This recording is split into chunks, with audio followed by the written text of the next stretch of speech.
একটা বার আমার কথা শুনবে না, আর আমি এক একটা জিনিস প্রয়োগ করব। ঠিক আছে? আমার তো ওনাকে ছোট থেকেই অনেক মানে আমি আমি যখন ছোট যখন আমি মাত্র কাজ করতে এসেছি, আমি ওনার সাথে একটা ফটোশ্যুট করেছিলাম। তো উনি এত গুড লুকিং, সামনাসামনি উনি দেখতে, তো আমি ওনাকে বলেছিলাম যে আপনি আপনি অনেক সুন্দর।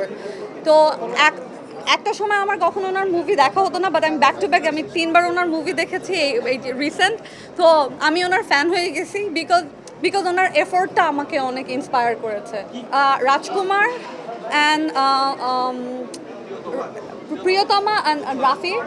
হ্যাঁ, yes, Toofan definitely. Toofan definitely, but also Rajkumar, because ওইটাতে দেখে মনে হয়েছে যে সে অনেক অনেক হার্ড ওয়ার্ক করেছে। অনেস্টলি আমার ধারণা আমাকে আমাকে বড় পর্দা লাক ফেভার করে না। মানে যখন ব্যাটে বলে মিলে যায় তারপরে কেন যেন আর কাজটা হয় না, মানে এই করতে করতে আমার হোল লাইফটা গেছে।